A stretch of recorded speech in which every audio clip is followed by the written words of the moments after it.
Yes. Assalamualaikum warahmatullahi wabarakatuh. Alhamdulillahirrahmanirrahim. Wabillahi nasta'in ala kulli syai'in.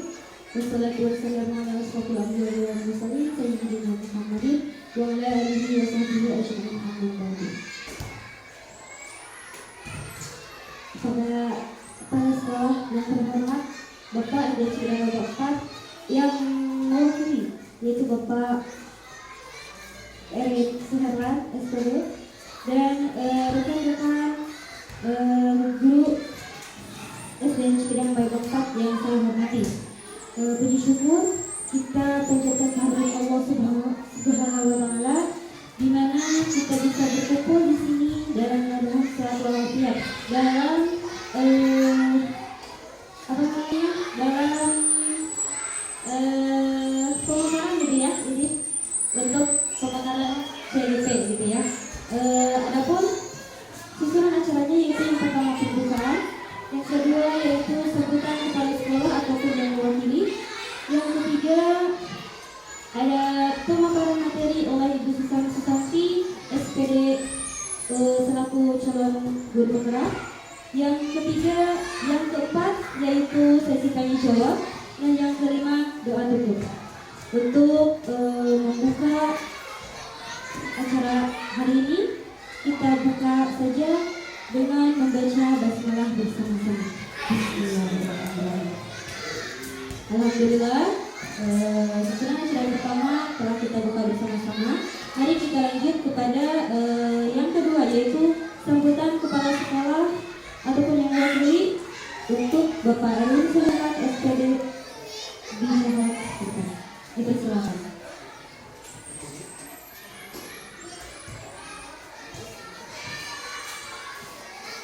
Assalamualaikum warahmatullahi wabarakatuh. Yang terhormat Ibu Bapak Guru, saya mungkin di sini mewakili Bapak Kepala Sekolah karena beliau ada satu kegiatan sehingga mungkin tidak bisa mengikuti kegiatan CDP ini untuk hari ini. Terima kasih kepada pembawa acara yang telah memberikan waktu,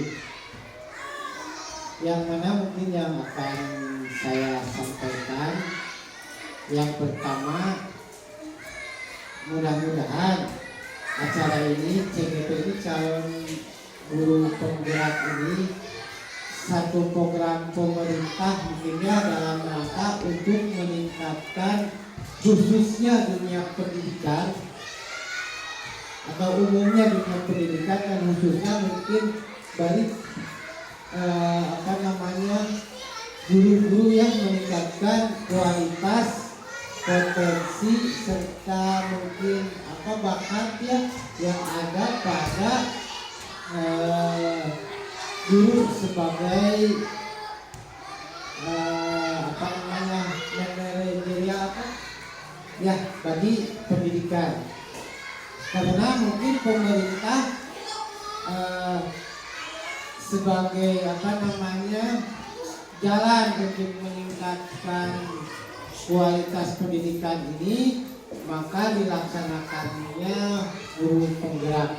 Nah, mudah-mudahan di SD kita ini karena ada kegiatan guru penggerak ini meningkatkan yang pertama kualitas, terutama mungkin pembelajaran di SD Cikidang Baik 4 ini, kemudian meningkatkan kualitas para guru menjadi guru yang handal, guru yang siap untuk menerima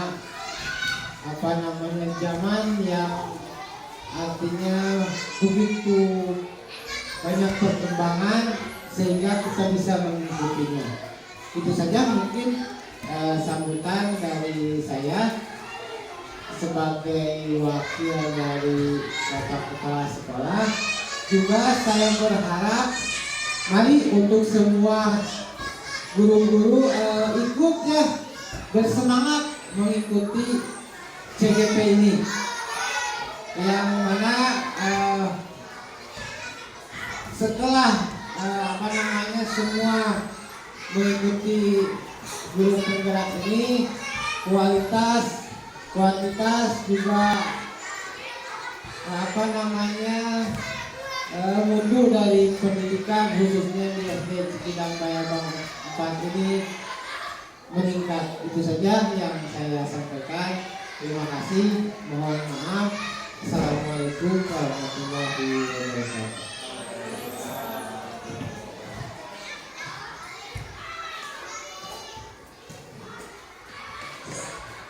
Baik, terima kasih kepada Bapak Erwin Siharwan SPD selaku perwakilan dari Kepala Sekolah yang tidak berkenan hadir untuk hari ini. Baik, kita langsung saja ke acara yang ketiga, yaitu pemaparan materi oleh Ibu Susan Santi selaku calon CGP, calon guru penggerak ya Ibu Bapak, dengan topik yaitu menyebarkan pemahaman dan penerapan pengalaman budaya positif. Kepada Ibu Susan Santi SPD, dipersilahkan.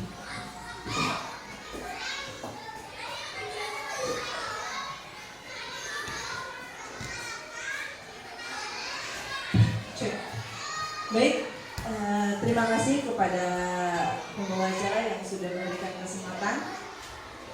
Assalamualaikum warahmatullahi wabarakatuh. Selamat pagi Bapak Ibu semuanya. Masih semangat? Semangat pagi. Pertama-tama saya ucapkan terima kasih yang sebanyak-banyaknya kepada Bapak Ibu semuanya yang telah menyempatkan waktunya untuk hadir pada kesempatan ini, yaitu pada aksi nyata modul 1.4 ini tentang budaya positif. Nah, untuk hari ini kita Bapak Ibu sharing saja. Mohon maaf, saya berdiri di sini bukan menggurui atau siapa yang sudah lebih tahu, tidak ada. Tapi di sini kita mencoba berbagi pengalaman. Kemudian kita diskusikan. Tentunya tadi yang seperti sudah disampaikan oleh Pak Edi bahwa bagaimana caranya supaya sekolah kita bisa dari segi kualitas, kuantitas itu supaya lebih meningkat lagi. Nah, mungkin salah satunya adalah kita akan bahas dulu budaya positif di sini. Dan Bapak Ibu,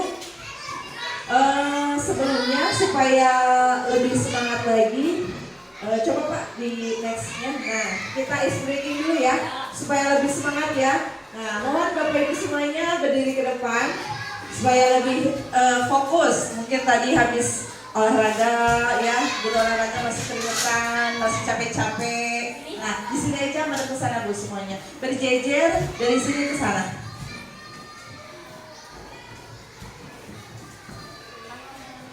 Ya, kita bermain-main dulu supaya lebih fokus dan lebih semangat. Nah, ada 1, 2, 3, 4, 5, 8 ya. Sekarang instruksinya begini. Pak Medi, mohon ke depan. Nah, tangan kanannya mana Bapak Ibu? Nah, tangan kanannya di atas, tangan kirinya nunjuk gini di kiri. Nah, gitu. Gini, Pak F. Nunjuk kan? Nah, ya itu gitu. Nah, instruksinya nanti saya akan membacakan sebuah cerita.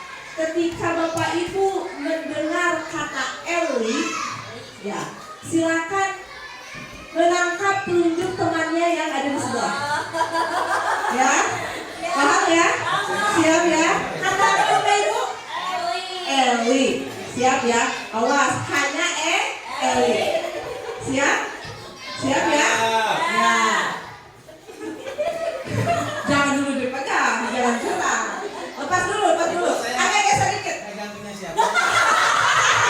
Ayo, sama-sama nggak ada. Nah, gitu. Siap ya?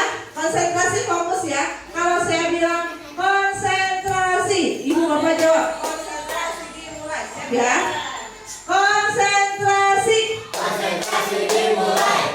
Pada suatu tempat, suatu desa yang terpencil, hiduplah sebuah keluarga yang sangat sederhana.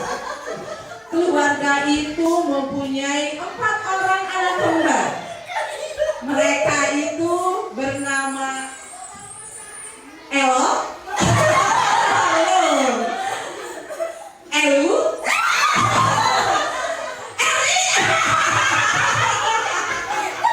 dapat Elunya sudah dapat Elunya. Pak RT-nya nggak dapat ya? Elunya dapat nggak? Dapat Eli nggak? Oh, tampaknya Pak RT belum terlalu fokus. Fokus lagi Pak R. Ya. Kita lanjutkan lagi ya. Eli yang pertama berarti hanya Pak R yang tidak dapat.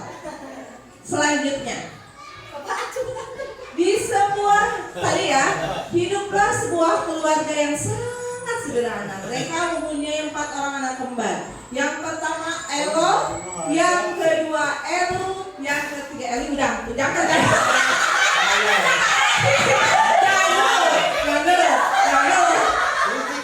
Eli dan Ella.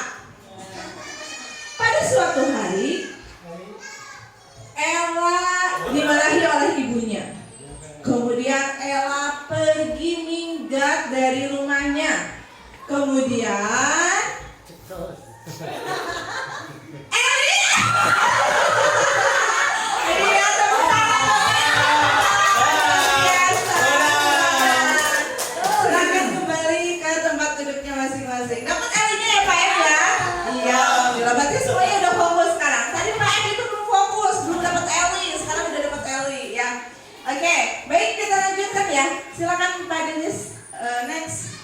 Nah, Bapak Ibu, seperti yang tadi sudah saya sampaikan bahwa untuk materi kali ini saya akan berbagi dengan Bapak Ibu tentang budaya positif. Nah, sebelumnya mungkin di sini Bapak Ibu sudah mendengar budaya positif sebelumnya? Ada yang sudah mendengar? Ada ya. Kira-kira budaya positif itu apa ya? Ya, betulnya budaya yang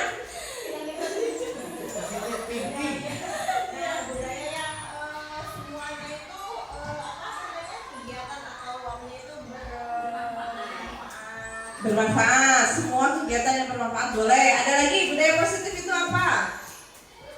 Budaya berarti yang namanya positif. Tadi betul kata Bu Tatin, tidak negatif, ya betul. Positif berarti di sini adalah budaya atau kebiasaan atau yang mengandung nilai-nilai kebajikan, ya kan? Nilai-nilai kebajikannya seperti apa? Kebajikan yang sifatnya universal. Universal di sini yaitu diakui oleh semua agama, semua budaya dan semua negara. Nah, ini adalah budaya positif ini yang harus kita terapkan di sekolah kita. Nah, ada 8 konsep dari budaya positif ini. Intinya yang pertama, kita harus ada perubahan dulu dari paradigma belajar. Kemudian disiplin positif, nilai-nilai kebajikan. Kemudian yang keempat, kebutuhan dasar manusia, motivasi perilaku manusia, posisi kontrol guru dan keyakinan kelas, dan yang terakhir adalah segitiga restitusi. Nah, mungkin di sini kali ini saya akan membahas ke-8 ini. Untuk slide selanjutnya, silakan Pak Denis. Nah, kita dimulai dari pembelajaran dengan paradigma baru yang tadi sudah disampaikan. Pembelajaran dengan paradigma baru itu apa? Yaitu merupakan pembelajaran yang dirancang berdasarkan prinsip pembelajaran berdiferensiasi sehingga peserta didik belajar sesuai kebutuhannya berdasarkan tahap perkembangan sesuai teori psikologi modern untuk mewujudkan profil pelajar Pancasila. Nah, yang kita garis bawahi adalah berdiferensiasi. Pernah dengar berdiferensiasi? Mungkin ini kata dasarnya itu dari bahasa Inggris ya, different. Itu berarti berbeda. Nah, pembelajaran yang berdiferensiasi ini dimaksudnya adalah bahwa ini kita refleksi diri saja gitu ya.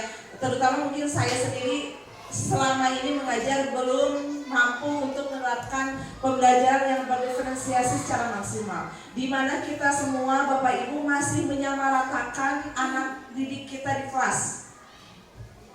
Perlakuan kita, pola belajar kita, metode pembelajaran kita masih sama rata. yang namanya pendidikan atau pembelajaran sesuai dengan KHD, kita harus berlaku adil. Seorang pendidik itu harus berlaku adil. Artinya adil itu bukan berarti sama rata, ya. Kita memperlakukan anak murid kita yang mempunyai kecerdasannya yang tinggi, yang sedang ataupun yang kurang, itu sebetulnya tidak boleh disamaratakan. Bagaimana kita memperlakukan mereka yang mempunyai kecerdasan yang di atas rata-rata, yang standar ataupun yang di bawah, itu ada perlakuan-perlakuan yang harus kita terapkan. Mungkin ada anak didik kita yang mereka itu lebih bisa belajar dengan cara minatnya itu dia audio ataupun misalnya dengan visual atau kinestetik. Kita tidak jarang punya murid yang di matematika misalnya dia kurang, tapi olahraganya misalnya Perwin ya bagus, gitu kan. Nah berarti pendekatan apa yang harus kita lakukan? Nah itu adalah paradigma baru yang harus kita pelajari dan harus bisa kita terapkan di kelas. Seperti itu. Selanjutnya, Pak. Nah ini ada miskonsepsi tentang teori kontrol. Kita selaku guru merupakan harus bisa mengontrol murid kita. Tapi ada miskonsepsi. Berarti kalau miskonsepsi itu adalah kesalahan pola pikir kita. Nah, kita berpikir bahwa ilusi guru adalah bisa mengontrol murid.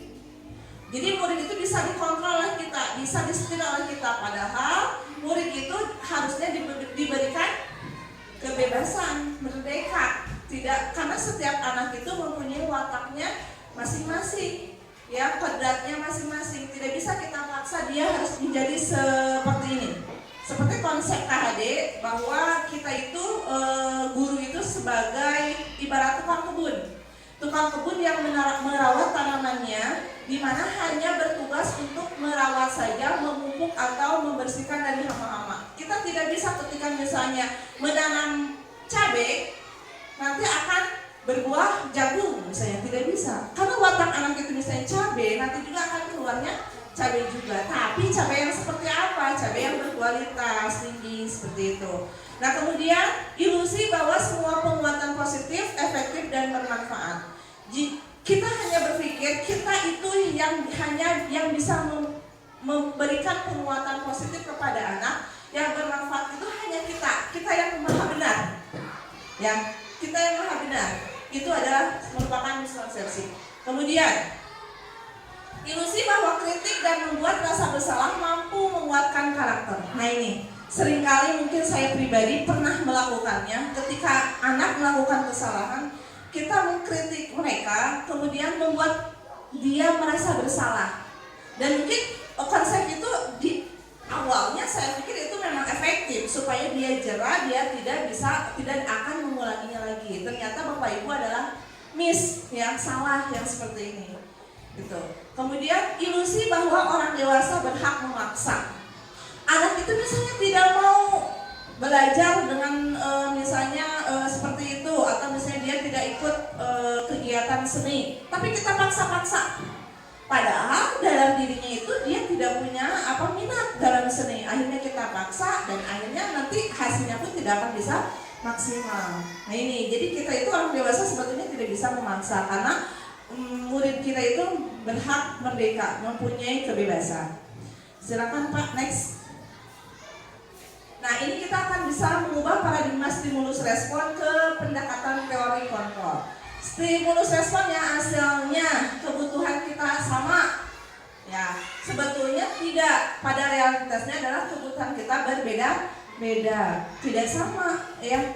Kemudian semua orang melihat hal yang sama. Pada kenyataannya seharusnya setiap orang itu memiliki gambaran yang berbeda-beda dan kita harus menerima itu. Kemudian kita mencoba mengubah orang agar berpandangan sama dengan kita. Mau tidak mau dia harus sepemikiran dengan kita. Itu tidak bisa. Kita hanya berusaha memahami pandangan orang lain tentang dunia. Kemudian perilaku buruk dilihat sebagai suatu kesalahan. Ketika anak melakukan hal-hal yang negatif, melanggar aturan atau melanggar tata tertib sekolah, jangan lantas kita menjudge mereka dia adalah anak yang salah, orang yang salah. Dia melakukan seperti itu karena punya alasan. Gitu, miskonsepsi yang mungkin saya pribadi, oh iya ya, ternyata selama ini salah. Gitu kan. Terus lagi mungkin orang lain bisa mengontrol saya, tidak ya. Kita tidak bisa, orang lain tidak bisa mengontrol saya. Kita yang hanya bisa mengontrol diri kita sendiri. Saya bisa mengontrol orang lain, sebaliknya kita pun tidak bisa mengontrol orang lain. Pemaksaan ada pada saat rujukan gagal. Kolaborasi dan seharusnya kolaborasi dan konsensus menciptakan pilihan-pilihan baru. Kemudian model berpikir yang kalah, menang atau kalah. Ini seharusnya model berpikirnya yang menang dan menang. Seperti itu. Next Pak. Nah ini, disiplin positif.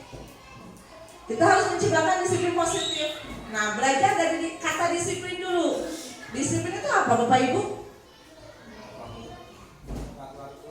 Tepat, salah satunya contohnya tepat waktu. Kemudian disiplin ini kita di sini ada saya sampaikan bahwa berasal dari kata disiplina yang artinya belajar. Disiplin mengacu pada disiplin diri yang memiliki tanggung jawab terhadap apa yang dilakukannya berdasarkan nilai-nilai yang diyakini. Disiplin. Nah, kemudian apa kaitannya dengan disiplin positif? Nah, disiplin positif di sini bahwa merupakan salah satu cara penerapan disiplin yang bertujuan untuk menumbuhkan kesadaran serta memberdayakan peserta didik tanpa imbalan penghargaan atau reward, ancaman atau hukuman. Ini yang harus kita terapkan kepada anak murid kita itu adalah disiplin yang positif. Mereka itu berdisiplin bukan karena faktor motivasi eksternal. Yang disebut tadi adanya reward, penghargaan atau ancaman atau hukuman. Saya mau nih ke sekolah memakai sepatu hitam. Kunaon sieun bisa nanti ku Pak Erwin sieun dilarikeun atau sieun dikasih sanksi. Atau saya nilainya nih harus bagus karena saya ingin mendapatkan permen.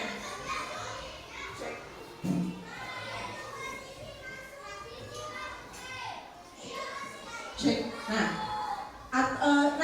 atau diancam. Awas kamu kalau besok kamu masih gondrong. Nah, itu seperti itu.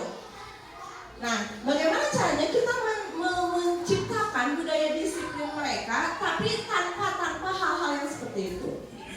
Nah, kita sebagai pendidik bertujuan untuk menciptakan peserta didik yang memiliki disiplin diri sehingga mereka berperilaku mengacu kepada nilai-nilai kebajikan universal dan memiliki motivasi intrinsik dalam perubahan perilaku ke arah yang lebih baik. Jadi motivasinya dalam diri sendiri. Jadi jangan melakukan hal yang baik itu hanya karena takut oleh guru atau ingin mendapatkan hadiah dari guru, tapi harus dari motivasi dirinya sendiri. Baik, selanjutnya Pak. Nah, nilai-nilai kebajikan, nilai yang disepakati bersama lepas dari suku, bangsa, agama, bahasa maupun latar belakang. Yang tadi disebut dengan universal ini adalah contoh nilai kebajikan institusi atau organisasi. Sebetulnya dalam profil pelajar Pancasila itu adalah nilai-nilai kebajikan itu sudah ada di sana. Pertama, beriman dan bertakwa kepada Tuhan Yang Maha Esa dan berakhlak mulia, berkebinekaan global, gotong royong, mandiri, kreatif dan bernalar kritis. Itu ya. Profil itu 6 dimensi yang ada di dalam profil pelajar Pancasila. Kemudian ada di Ibu Primary Years Program atau PIP, yaitu rasa toleransi, rasa hormat, integritas, mandiri, menghargai, antusias, empati, keingintahuan, kreativitas, kerjasama, percaya diri dan komitmen. Kemudian ada lagi di life skill atau keterampilan hidup, yaitu bagaimana caranya orang lain bisa dapat dipercaya, lurus hatinya, pendengar yang aktif, tidak merendahkan orang lain dan memberikan terbaik dari diri. Nah, ini kesemuanya ini adalah nilai-nilai kebajikan yang diakui secara universal oleh semua negara, oleh semua suku, oleh semua budaya. Ini adalah kebajikan-kebajikan yang sudah disampaikan. Nah, kita di sekolah, instansi sekolah yaitu bagaimana menciptakan murid-murid kita yang mempunyai karakter profil pelajar Pancasila yang mempunyai 6 dimensi tadi. PR kita ya Bapak Ibu, selesai tuh kan? Betul sekali. Nah, mungkin ada prosesnya. Next Pak. Nah, ada lagi tadi untuk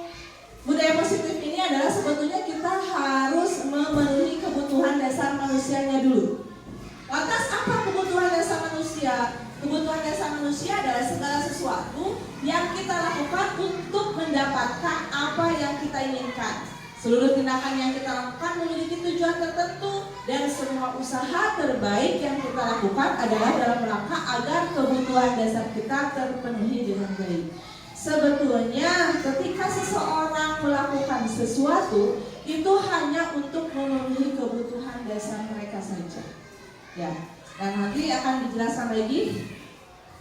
Next, Pak. Nah, lantas apa 5 kebutuhan dasar manusia? Pertama, kebutuhan bertahan hidup, seperti kebutuhan makanan, pakaian, tempat tinggal, keamanan, dan kesehatan. Ketika semuanya itu terpenuhi, insya Allah budaya positif bisa diterapkan.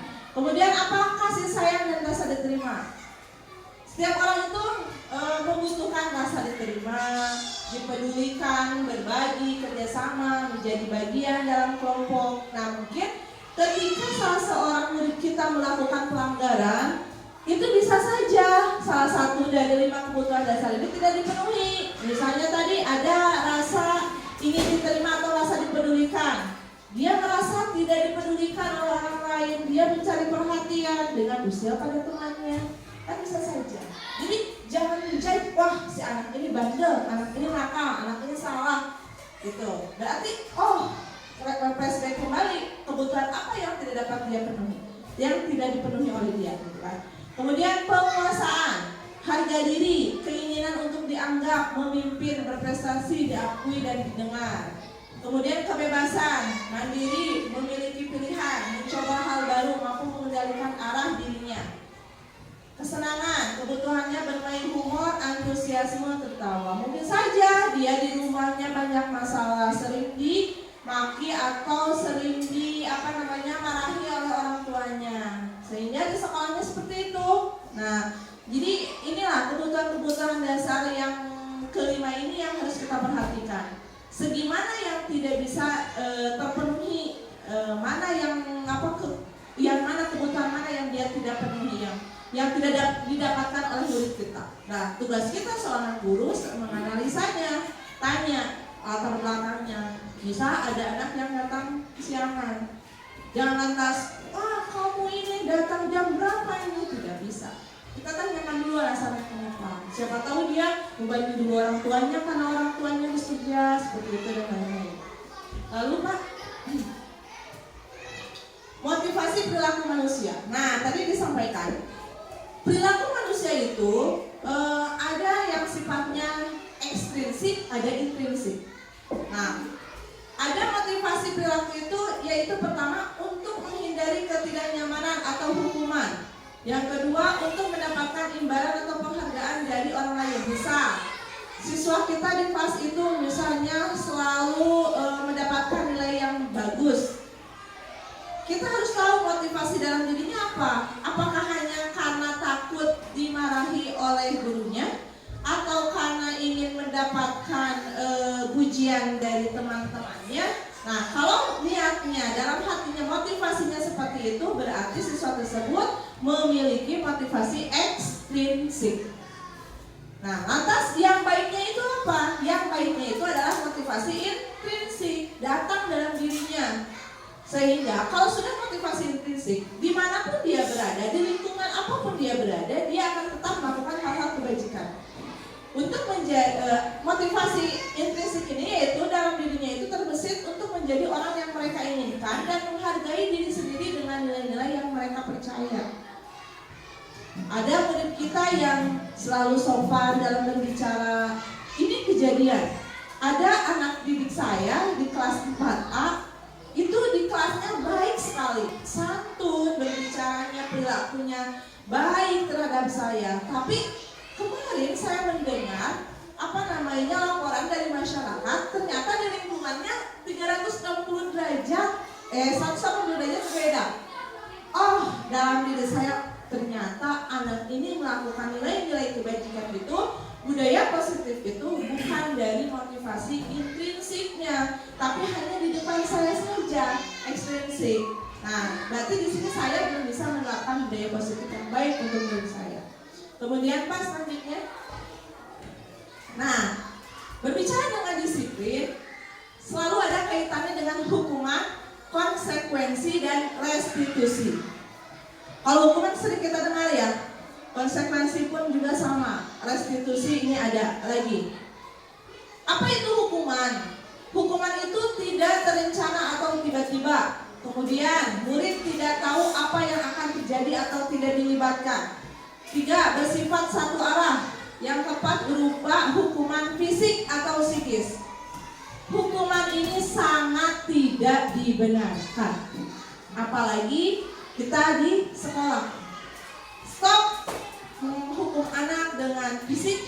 Stop menghukum murid kita dengan psikis. Ya. Jadi ketika ada anak didik kita yang melakukan pelanggaran, ya, jadi jangan sekali-kali kita memberikan hukuman. Nah, kemudian apa bedanya hukuman dengan konsekuensi? Kalau tadi hukuman sifatnya itu tidak terencana.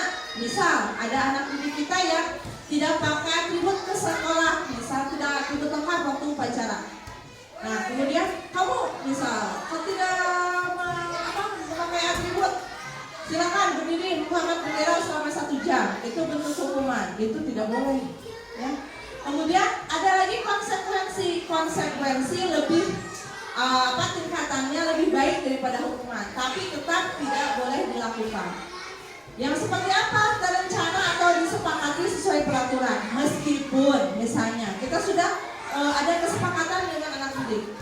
Mulai sekarang misalnya tidak boleh setiap siswa harus memakai atribut lengkap ketika upacara. Apabila tidak, nanti kalian akan membersihkan halaman sekolah. Setuju? Saya setuju. Terus ada anak yang melanggar, nanti misalnya, sesuai dengan konsekuensi kamu harus membersihkan lingkungan. Itu sebetulnya tidak boleh Bapak Ibu, ya, tidak boleh seperti itu meskipun itu sudah disepakati bersama. Ya, pada kenyataannya mungkin saya pernah melakukan seperti itu. Ini kembali lagi sebetulnya lebih kepada mengoreksi diri saya sendiri. Yang tadinya saya, nah inilah mungkin manfaat dari saya mengikuti guru penggerak ini. Disiplin-disiplin positif yang kemarin saya sampaikan, mungkin dengan guru yang lain sampaikan kepada anak-anak yang menurut kita itu mendisiplinkan mereka, ternyata belum tepat. Ada yang lebih tepat lagi, yaitu namanya restitusi.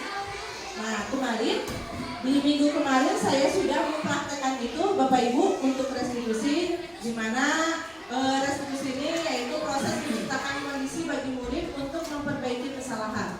Kemudian proses kolaboratif yang mengajarkan murid untuk mencari solusi. Apabila kita hanya anak melanggar suatu disiplin, kita berikan hukuman ataupun konsekuensi, yang timbul itu adalah motivasi ekstrinsik. Jadi mereka itu nurut ketika ada kita saja. Ya, wah, ayah Pak Erwin ya, udah pakai topi, tak? Saya Pak Erwin, beda saya Pak Erwin, nah seperti itu.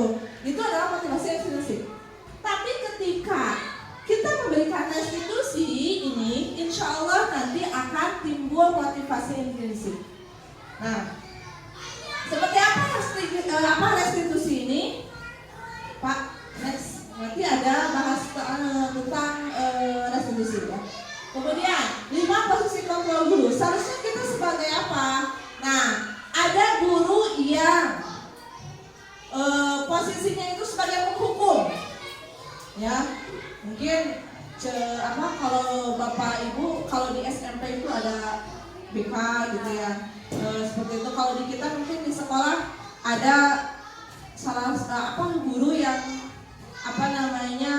ke anak didiknya itu apabila anak didiknya melakukan kesalahan hukum, main hukum gitu.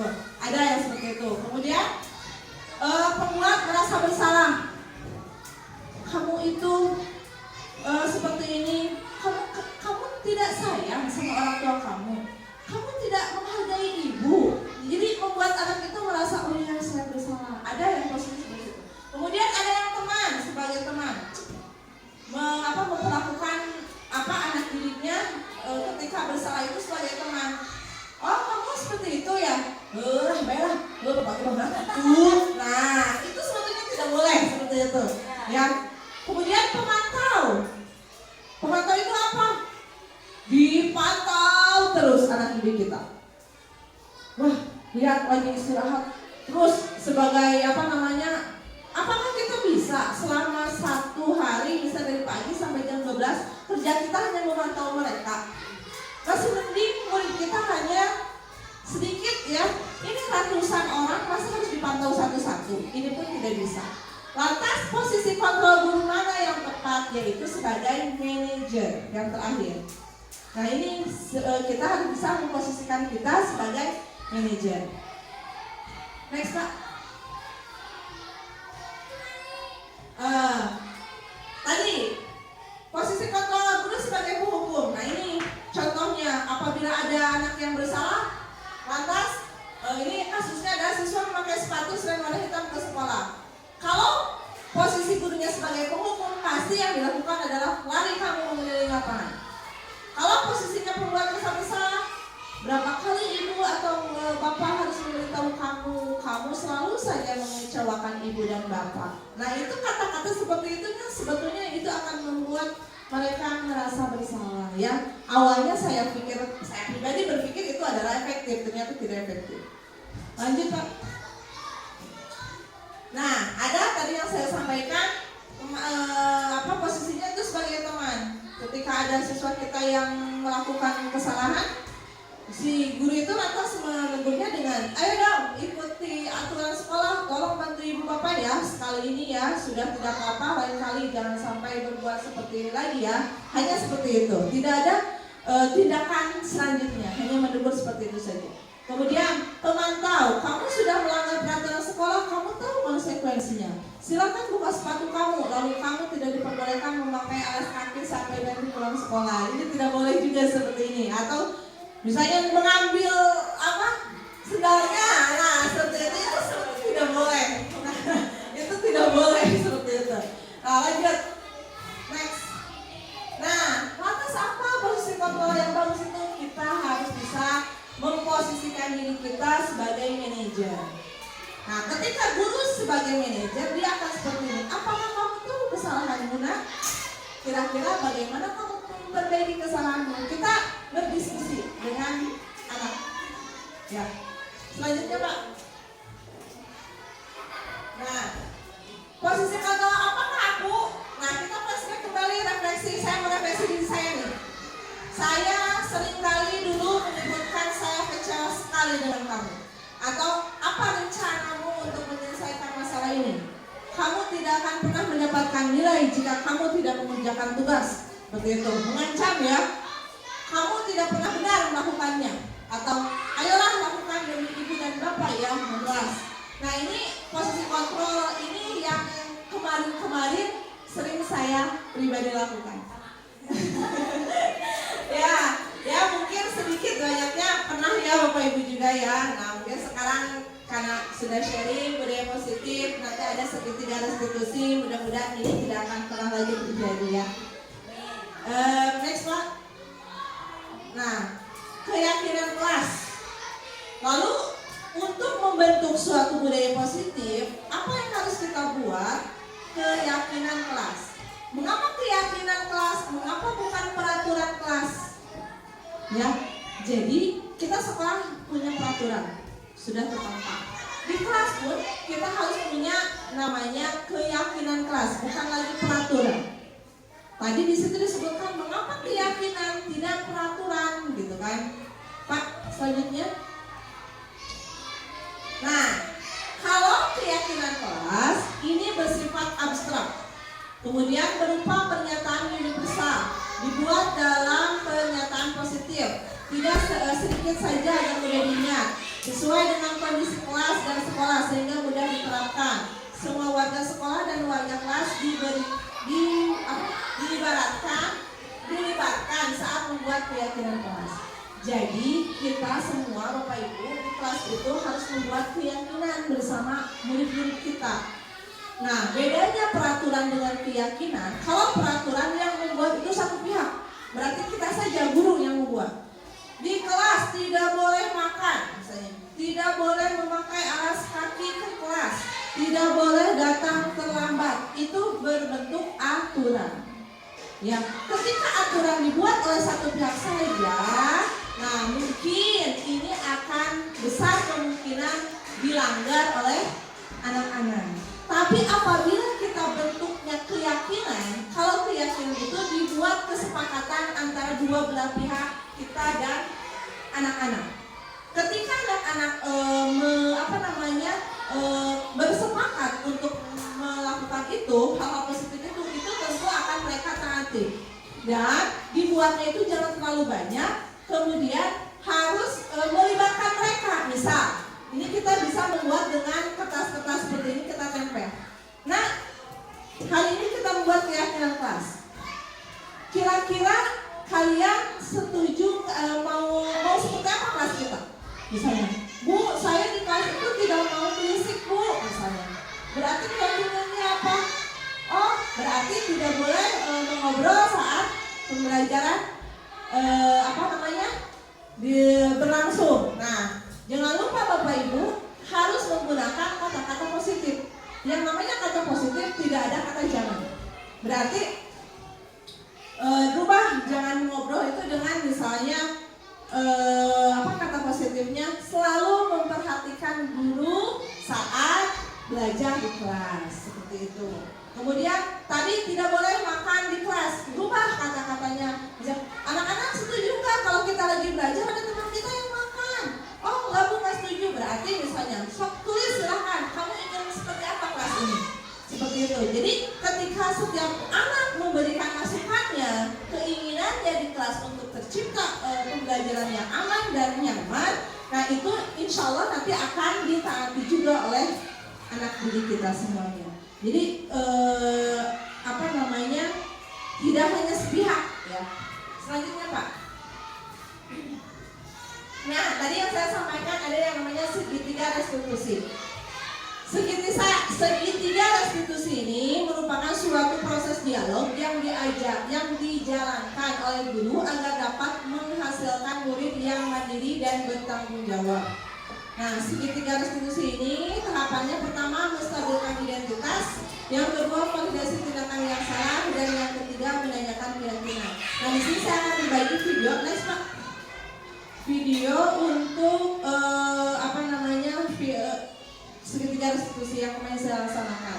Tapi sebelumnya saya jelaskan dulu yang bagaimana menstabilkan identitas, yaitu berdasarkan prinsip membuat kesalahan adalah bagian dari proses pembelajaran. Kita tanya. Misal ada anak didik kita yang makan atau misalnya yang berkata kasar kepada temannya. Jangan terus kamu ini ya bandel ya, kamu ini ya tidak mau diatur. Nah, tidak, tapi kita tanya dulu.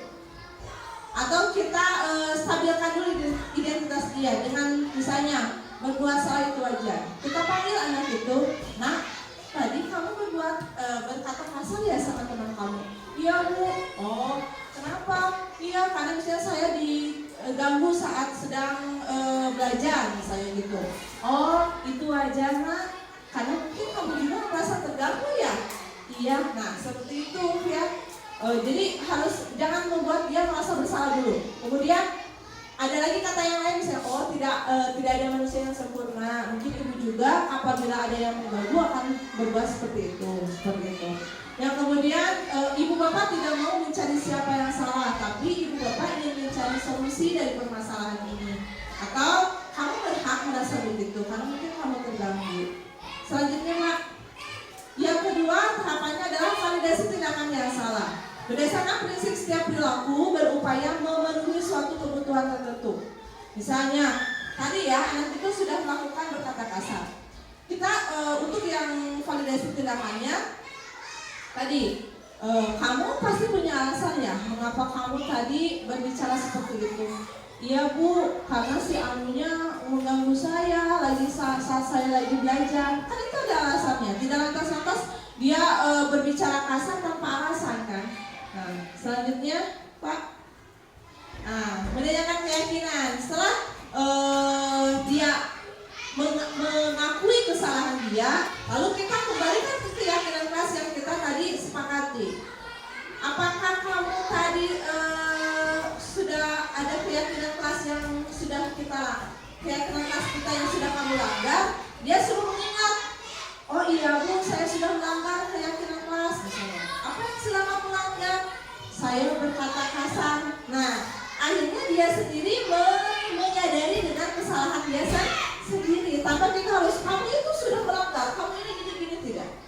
Jadi dia menyadari akan kesalahannya sendiri. Nah, setelah itu kita ambil solusinya. Solusinya mau apa? Setelah ini untuk memperbaiki kesalahan kamu itu, kamu akan melakukan hal seperti apa? Misalnya, oh ya Bu, saya akan meminta maaf sama teman saya seperti itu ya. Lanjut Pak. Nah, ini adalah contoh penerapan segitiga restitusi. Ini ada videonya. Mohon.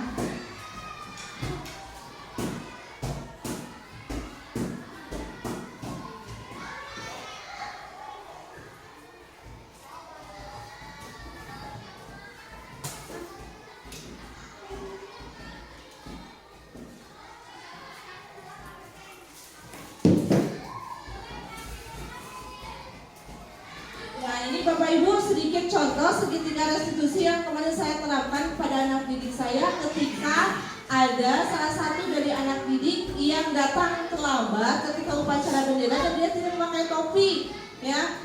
Nah, saya panggil ketika jam istirahat.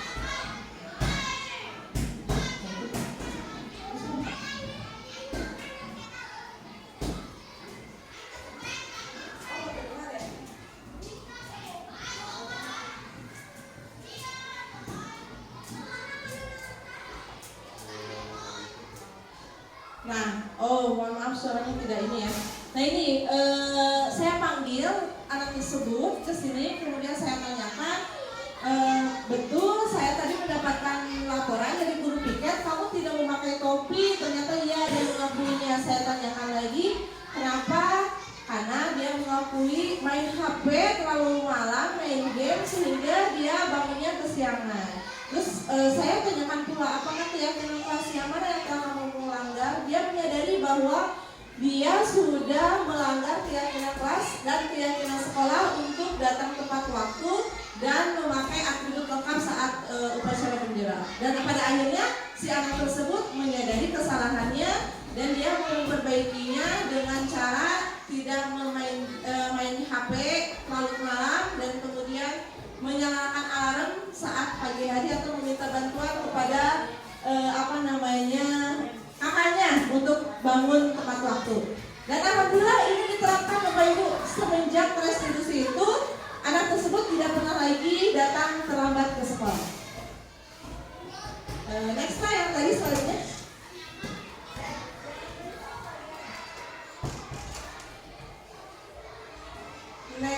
Nah,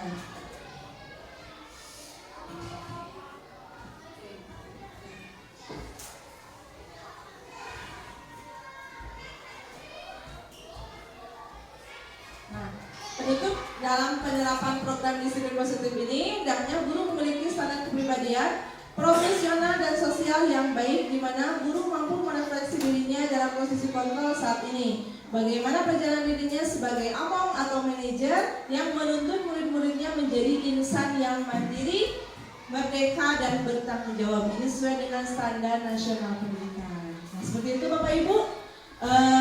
Terima kasih atas perhatiannya. Mungkin nanti ada hal-hal yang mau ditanyakan, boleh dibuka atau langsung langsung saja. Silakan Bapak Ibu, ada hal yang mungkin tadi kurang dipahami atau kita sharing saja tentang budaya positif yang tadi saya sampaikan. Silakan Pak Denda. Oh iya Pak, silakan. Assalamualaikum warahmatullahi wabarakatuh. Waalaikumsalam. Nama saya Denis ya, sebagai guru kelas 3 di SDN Cikidang Bayar 4. Ini menarik ya Bu ya, tentang budaya positif. Karena kalau persepsi saya, kalau dilihat dari keseluruhan pembahasannya, bahwa budaya positif itu adalah kita mengekang emosi kita terhadap anak-anak untuk tidak mengeluarkan tindakan atau kata-kata yang agak keras gitu kan. Tapi untuk budaya positif ini juga, kalau misalkan saya persepsi, kalau dibenarkan, karena ketika anak-anak itu kan kita tahu lah, anak-anak itu punya karakter yang berbeda. Ada yang bukan bandel ya, bukan nakal, tapi memang agak susah diatur. Tapi kalau misalkan kita tidak menerapkan sedikit ketegasan atau apa itu ya, itu juga saya rasa itu tidak baik, karena ketika ketegasan itu dilakukan, kalau efeknya positif itu sama-sama baik, gitu kan? Karena kita juga khawatir dengan mental anak ketika dia dewasa nanti. Kalau misalkan kita diayun-ayun seperti ya dibaik-baikin terus gitu kan, nah gitu kan, jadi seolah-olah asa disayang terus. Nanti takutnya ketika ada di masa mendatang, ketika di dunia nyata, ketika ada yang memberikan tekanan, dia tidak siap gitu loh. Nah itu yang saya ingin tanyakan, apakah memang budaya positif itu hanya sebatas seperti ini anak-anak nggak boleh begitu ya, ini bukan nggak boleh kata-kata nggak boleh, anak-anak kita ganti bahasa dengan anak-anak makanya di luar saja ya, bukan nggak boleh makan di kelas, makan. Nah itu yang keduanya juga, kita tahu di dunia pendidikan khususnya SD itu kan, kalau misalkan dari jenjang kelas 1 sampai kelas 6, dimana kelas 1 itu sampai kelas 3 masih tahap anak-anak yang diharuskan hanya bermain kan, lebih banyak bermain. Tapi Bu, untuk masalah seperti potensi anak-anak ya, kita kan selalu bawa visi misi, kita sekolah selalu punya visi misi ya dalam segala hal, bahkan di bidang ekstrakurikuler juga gitu kan, bahwa kemarin kita melakukan membandingkan di bidang pramukaan gitu kan. Kita tahu dengan kita tidak menerapkan sedikit tensi gitu kan, itu susah gitu untuk membuat anak-anak itu paham gitu kan, karena memang mental anak-anak itu ya seperti itu gitu kan, harus seperti itu gitu kan. Jadi apakah ketika kita mengajarkan atau melatih anak-anak supaya mereka kuat, itu harus dengan ya oke. Nah mungkin kalau misalkan ada cara lain selain ketegasan atau dengan cara sedikit tensi tinggi, bagaimana budaya positif, menggunakan budaya positif untuk bidang keahlian atau untuk bidang potensi di luar pendidikan informal gitu, tapi untuk ekstrakurikuler gitu kan, karena kita di sana perlu juga anak-anak bukan hanya pintar tapi cerdas ya Bu ya. Pintar itu kita gampang lah, kasih nilai selesai, anak pintar. Jago matematika 1 tambah 1 2, dia anak pintar.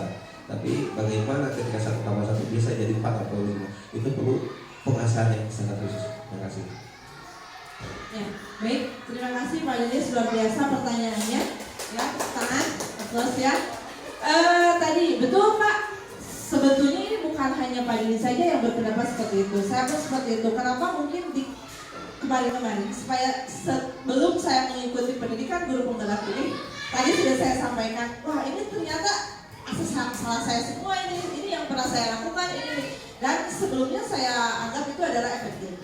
Nah, bukannya salah, bukannya tidak boleh kita memberikan hukuman ataupun konsekuensi. Tadi kan tingkatannya, misalnya tadi saya sudah sampaikan, ada tingkatan hukuman, ada konsekuensi, ada restitusi. Nah, ini diterapkan ketika salah satu dari murid kita melakukan pelanggaran atau kesalahan, melanggar aturan sekolah ataupun kelas, keyakinan sekolah ataupun keyakinan kelas. Nah, Bapak Ibu di sini, ketika kita memakai metode atau pendekatan restitusi tadi tidak berhasil, ya. Kalau kata Pak Lilis tadi mengenai di ayunkeun wae, berarti tidak diberikan sanksi ataupun ketegasan, karena karakter anak itu beda-beda. Ada yang sekali dikasih peringatan itu langsung ngawarok, aya anu misalnya teh ngeyel seperti itu. Nah, Bapak Ibu di sini sekali lagi saya sampaikan, hukuman ataupun konsekuensi itu bukan sama sekali tidak boleh, tapi ini adalah jurus pamungkas. Ketika anak direstitusi itu tidak bisa, dikasih konsekuensi pun tidak bisa, yang terakhir itu adalah hukuman. Itu ada, tapi kita gunakan di cara yang terakhir. Gitu. Jadi jangan lantas pas pertama melakukan kesalahan hukum langsung, tidak boleh. Nah, ketika tadi cara yang tadi tidak, dan yang terakhir itu adalah pamungkasnya hukuman. Seperti itu Pak.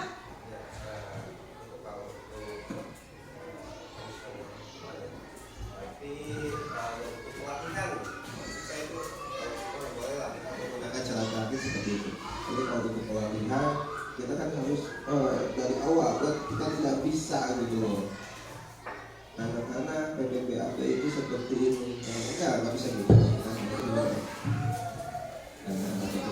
Atau seperti ya pelatih anak-anak di bidang kemampuan skill mereka gitu individualnya ya. Sementara kan kalau misalnya kita tidak bisa mengangkat anak-anak satu gitu kan bisa ada, tapi untuk salah satu lomba atau salah satu kegiatan yang berkaitan dengan sekolah itu kan harus sama. Kita tidak bisa yang satu belok ke sini, yang satu belok ke sana. Nah, otomatis di sana itu ada penekanan, ada tensi yang lebih tinggi untuk melatih. Apakah itu diperbolehkan atau tidak? Siap. Jadi ini nanti untuk lebih kepada penanaman atau metode pembelajarannya mungkin Maya. Apakah kita gini, untuk metode pembelajaran ini ada berbagai, makanya kita harus bisa mengenal karakter. Tadi ada pembelajaran yang diferensiasi. Ya, Bapak Ibu masih ingat kan?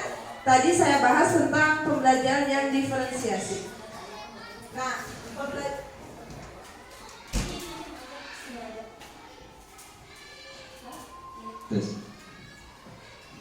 tadi ya, pembelajaran diferensiasi ini kita bisa membedakan atau mengkategorikan juga bisa. Nah, di mana ada misalnya metode yang tadi pembelajaran yang tidak bisa disampaikan secara ya jelas. Kalau pembelajaran di lapangan itu pasti harus ada tegas. Seperti guru olahraga yang Pak ya. Mungkin kalau olahraga tidak bisa yang laya-leye gitu kan. Dudutan budak na oge ya. Jelas itu bisa Pak. Karena itu tadi pembelajaran yang diferensiasi. Kita membedakan metode apa yang tepat digunakan dan kemudian minat belajar anak apa yang mereka butuhkan, kemudian profil belajar seperti apa yang mereka butuhkan. Kita di situ tugas kita untuk bisa memetakan kebutuhan murid-murid kita masih bisa. Tapi tadi yang saya tekankan di sini hukuman ya, tidak boleh itu adalah hanya dengan jurus pamungkas untuk hukuman. Seperti itu Pak Denis ya, mudah-mudahan tidak puas. Nah, kalau tidak puas berarti akan mencari lagi, menggali lagi jawaban-jawaban berikutnya. Terima kasih. Selanjutnya silakan. Ada yang mau nanya lagi? Butat. Ya, oh ya Butat silakan. Boleh sih ya. Ya. Boleh Bu. Ya. Ini sangat menarik, jadi menantang juga untuk saya. Baik, assalamualaikum warahmatullahi wabarakatuh. Tadi belok ke Pak Denis ya, tadi ini menarik sekali tentang hukuman. Memang itu ya sesekali kita juga pernah ya Bu ya melakukan seperti itu. Ini materinya sangat bagus, jadi serasa mengevaluasi diri sendiri gitu Bu. Jadi ternyata selama ini kita juga masih melakukan hal-hal yang bukan itu ya, tapi belum baik gitu ya. Nah, tadi Pak Denis menyinggung tentang hukuman-hukuman seperti itu. Ini pertanyaan saya Bu, ketika anak tersebut dimisal gitu ya, dibaikin, di apa-apa gitu ya, takluk nateh ku hukuman gitu Bu. Nah itu teh saya lihat ya bukan tingkatan atau yang dulu yang pernah ini kan kalau dulu kan pasti hukuman itu sebelum ada CGP gitu ya banyak gitu kan ya. Nah efeknya teh kepada moral anak gitu Bu. Jadi ketika kita tidak melakukan hukuman, jadi anak-anak itu satu kurang sopan ke kita teh. Jadi kita dibaikin, tapi anak itu jadi malah nyalutak gitu Bu ya. Nah itu mungkin bagaimana cara cara untuk solusinya seperti apa gitu. Itu untuk yang pertama ya Bu ya. Untuk yang kedua tadi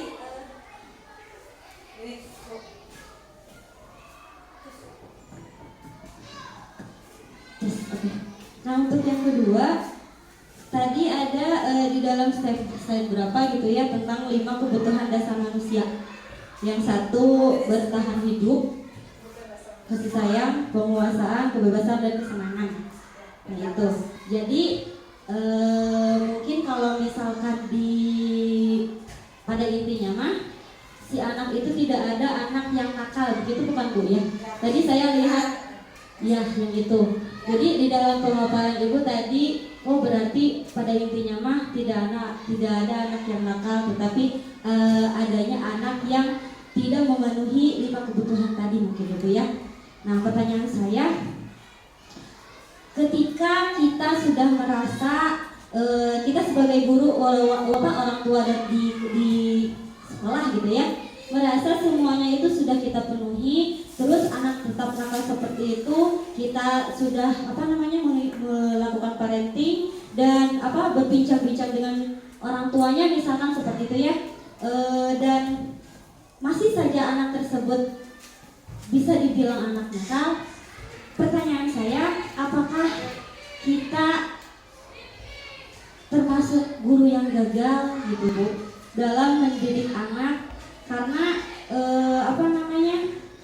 setelah kita sudah melakukan yang terbaik kepada anak, tetapi anak masih aja seperti itu, apakah bisa kita disebut sebagai guru yang gagal seperti itu? Mungkin itu Bu. Terima kasih.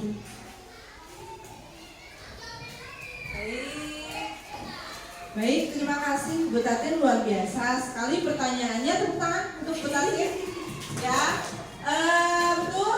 Tadi pertanyaan yang pertama yaitu bagaimana ketika anak itu sudah diberikan hukum. Yang pertama, jadi ngefeknya itu kepada Oh iya, kesopanan ya, moralnya. Jadi dibaik-baik itu yang hanya lutak, gitu kan tadi gitu ya.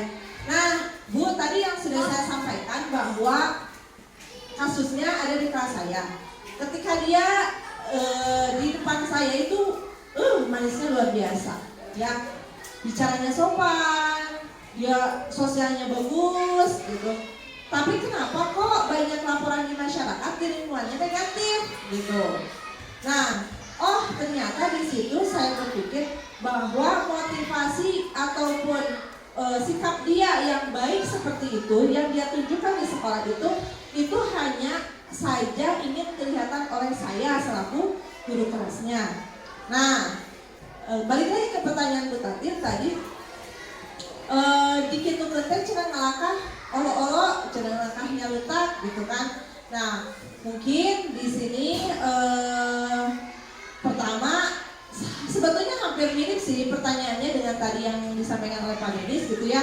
Ketika misalnya kalau dikasih segitiga situasi terus-terusan, dia nggak mikir-mikir gitu, nggak ada perubahan yang positif gitu di dalam kelas, di dalam dirinya gitu kan.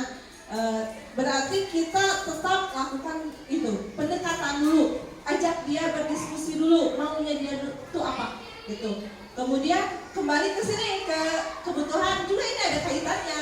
Apakah ada kebutuhan dasar yang tidak dia dapatkan dari orang tuanya di rumah, ya, dari kita di sekolah, atau dari teman-temannya? Nah, teman-temannya, lingkungan di sekolah kan harus kita perhatikan.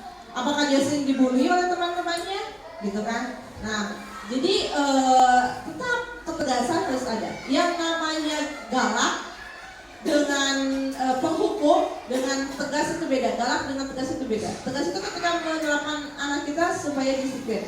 Nah, seperti itu Bu. Jadi kalau kita lantas langsung memberikan hukuman yang ditakutkan seperti tadi, seperti anak murid saya, dia itu baik di depan saya saja, takut di depan saya saja, ketika di luar ternyata seperti itu. Berarti motivasi yang dia yang menjadi motivasi dia itu hanya motivasi ekstrinsik saja, bukan intrinsik. Tapi ketika kita terapkan pola restitusi tadi, gitu kan, ini mudah-mudahan yang tercipta oleh yang terbentuk di dalam dirinya itu adalah motivasi kebajikan yang sifatnya intrinsik dari dalam dirinya. Itu berarti itu pertanyaan yang pertama. Jadi kita coba dulu yang itu. Lalu kita berarti harus penting kita membuat keyakinan kelas dulu, itu yang pertama. Kemudian pertanyaan yang kedua, tadi ketika 5 kebutuhan dasar manusia ini tos terpenuhi, dia sudah makannya bagus, pakaiannya sudah bagus, tempat tinggalnya kemudian sudah dipedulikan, diberikan ini, kemudian harga dirinya tidak ada yang membuli, kemudian dia diberikan kebebasan, tapi tetap kesenangannya dia masih bisa bermain gitu. Apakah saya termasuk guru yang gagal gitu kan? Kata Bu Tati seperti itu. Nah, mungkin perasaan seperti itu wajar ya. Saya pun mengalami hal yang seperti itu. Sudah kita berikan pengertian, sudah kita baik-baikin, sudah dia diberikan agak tegas sedikit juga sudah, tapi anggur seperti itu, apakah kita gagal? Nah, di sini tidak ada yang gagal, Bu. Mungkin cara kita saja yang belum tepat. Makanya di sini pun saya masih belajar. Saya masih mencoba menggali tentang segitiga restitusi ini. Kemarin saya coba terapkan kedua anak didik saya. Itu sudah ada peningkatan budaya positif dari mereka. Mudah-mudahan ketika nanti Bapak Ibu menerapkan ini juga gitu kan, ketika ada anak didik Ibu di kelas yang melakukan kesalahan, ini bisa dipakai. Dan apakah nanti kita lihat perkembangannya, apakah ada perubahan atau tidak dari dirinya sendiri gitu. Ketika memang sudah tidak ada, misalnya kita ke konsekuensi sudah tidak bisa hukuman. Lantas jangan lupa kita harus selalu berkomunikasi dengan orang tua, karena mungkin saja yang banyak terpengaruh itu adalah dari lingkungan rumahnya. Kita tidak bisa mengontrol dia apakah 5 kebutuhan dasar manusia ini dia dapatkan dari rumah. Kita tidak bisa. Kita tidak bisa memberikan menarik benang merah bahwa dia tuh sudah memenuhi 5 kebutuhan ini. Oke kalau di sekolah, tapi kita nggak tahu di rumah. Mungkin saja orang tuanya sibuk, gitu kan? Mungkin saja dia di lingkungannya seperti apa. Nah, kalau ketika kita di sekolah sudah baik, kita cari tahu latar belakang murid kita di rumah, seperti itu. Bagaimana Bu Tati? Ada atau dari tanggapan lain dari guru yang lain boleh? Boleh, silakan Mbak Linis. Sudah. Ada lagi pertanyaan? Bu Yuli barangkali?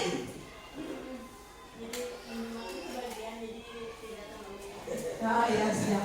Mengikuti saja ya Bu Yuli ya. Ya mudah-mudahan kita semua bisa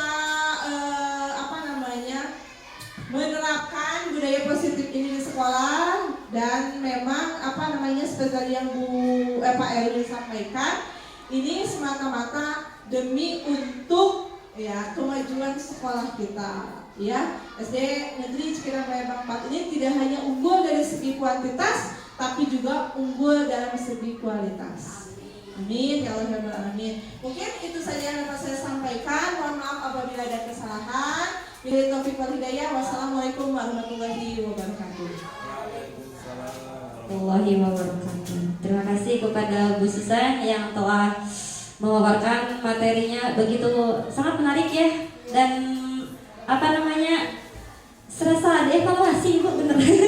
Jadi begitu ternyata, insya Allah mungkin untuk untuk kedepannya semoga kita bisa melakukan lebih baik lagi demi anak didik kita ya, amin. Nah untuk itu pemaparan sudah tadi langsung tanya jawab ya. Jadi untuk itu mungkin kita langsung saja ke acara yang terakhir, yaitu penutup. Mari kita tutup acara ini dengan membaca hamdalah bersama-sama. Alhamdulillahirobbilalamin. Baik, saya selaku pembawa acara mohon undur diri. Wassalamualaikum warahmatullahi wabarakatuh.